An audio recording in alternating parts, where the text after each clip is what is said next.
The day was Sunday, holiday, the only day of the week when Ryan got to spend some time on her own.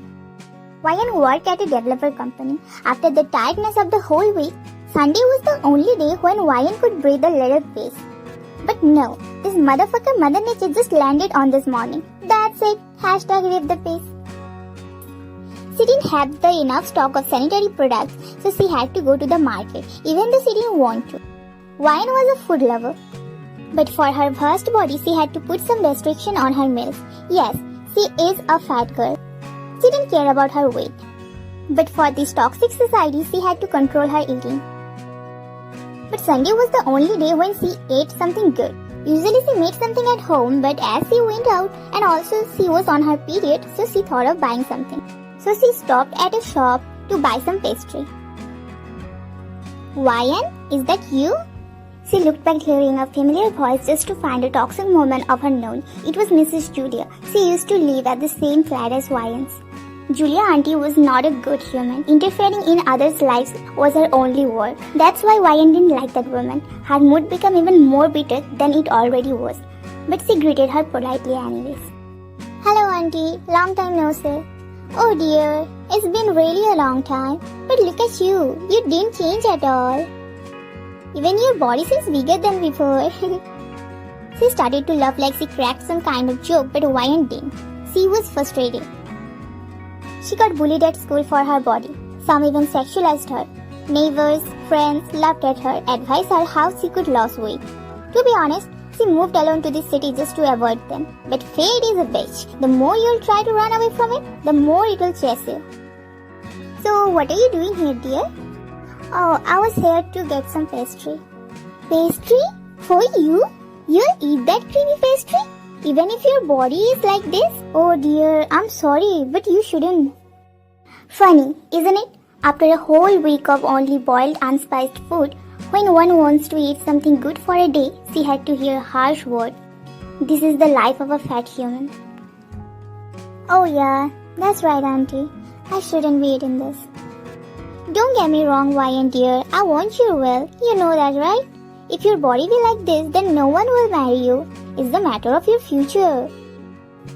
I know, auntie. And don't worry, I don't mind. Ryan quietly left the store without buying pastry.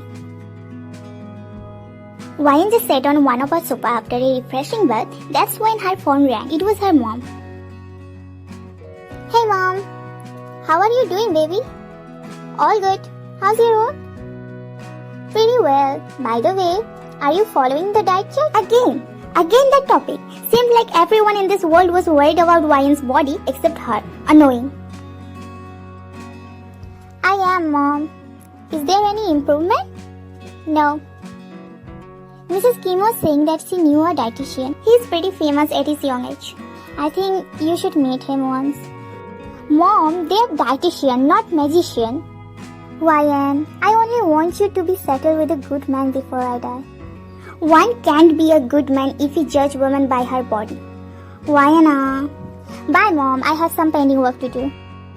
By saying that, she cut the call and initially felt guilty for screaming at her mom. But only if you're hurt can you find a good man as a life partner. And if a good man chooses his wife after looking at his body, is he good at all?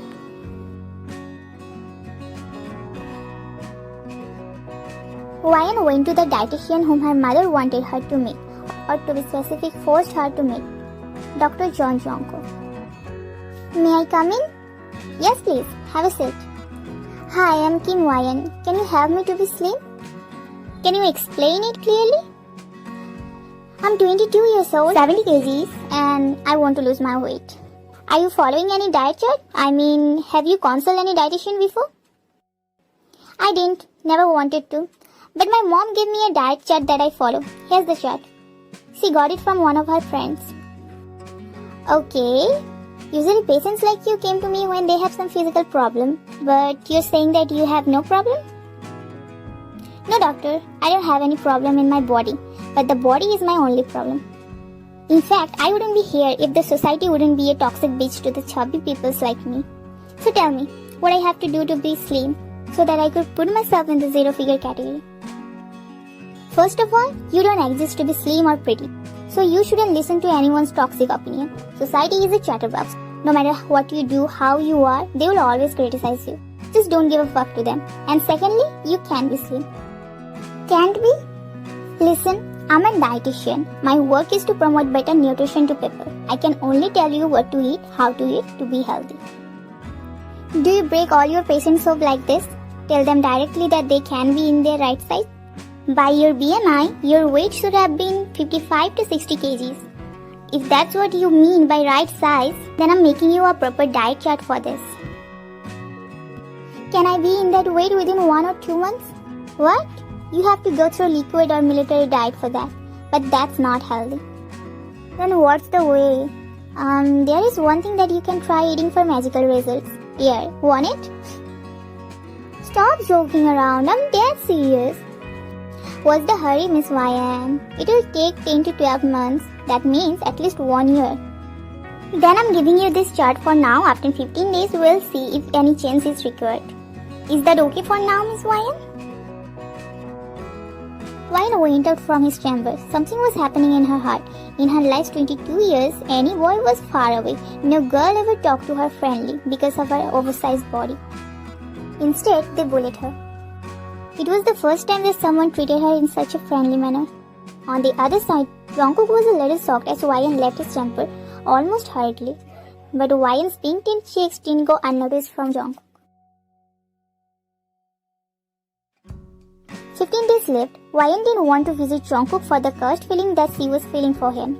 From her teenage, she only got criticism from the boys she liked. Now whatever she was feeling for Jungkook, no matter if it's like or crush, she didn't want it to grow because she thought it would only lead her to a heartbroken, nothing else. On the other hand, Jungkook's situation was just like YN, but one difference, he didn't want to stop that feeling, he wanted more. He couldn't understand that he met so many girls every day, but why his heart got stuck in the specific pair of eyes of YN. He had to find the answer, soon. As said, after 15 days YN again visited Jungkook's clinic, only cause her mother forced her. Well, that's what she told herself. May I? Yeah, please come YN. You remember all your patients' names? Just the special ones. So, how's the charts going for you? I don't think so well, and I'm in a total mess. YN, I told you not to listen to that sneaky society. I know, but my mom is giving pressure too. She's desperate to make me married, and my excess weight is the only fog in her road. Well, YN, tell me one thing. I mean, that could be a little personal, but I wanna know. Do you really want it? It doesn't matter what others want. What you want is the main thing. So, do you really want this? Honestly, it would be a lie if I say no. I always dreamed of a caring partner, loving child, overall a happy family. But not this way. I don't want to change myself for this, neither my body nor my personality. I want to be accepted just the way I am. Accepting each other's bad side as well as good sides is what love looks like, isn't it? Absolutely. Jungkook stared at YN for a long time.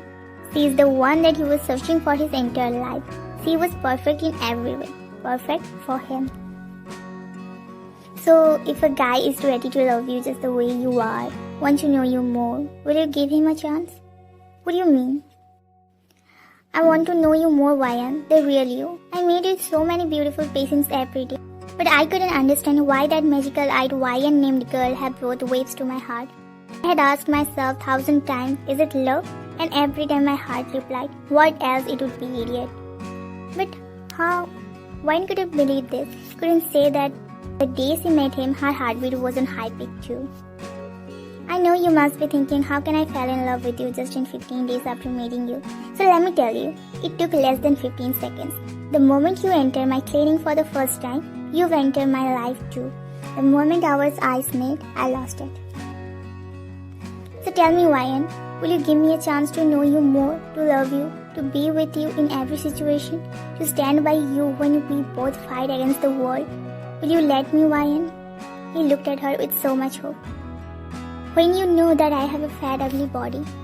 You're not ugly, YN, don't say that. And I don't care about your weight. I just want to have a room in that heart. YN sat for a while silently with her head bowed low, probably to hide her tears. Then she stood up from her seat and took her bag and started to leave. YN. Today is Monday, so I can stay longer. I have office. Hope next Monday you could manage a little time for us. Jungkook felt so happy that he pulled her into a tighter. Excuse me, mister, that wasn't on the list. From now on, I took the responsibility to protect you from every obstacle. I love you, Ryan. Again, Ryan couldn't say anything. Her tears were flowing down. She was so happy, but she couldn't say anything. Her throat hurted so much for crying, so she just hugged him tightly, assuring that she also loves him.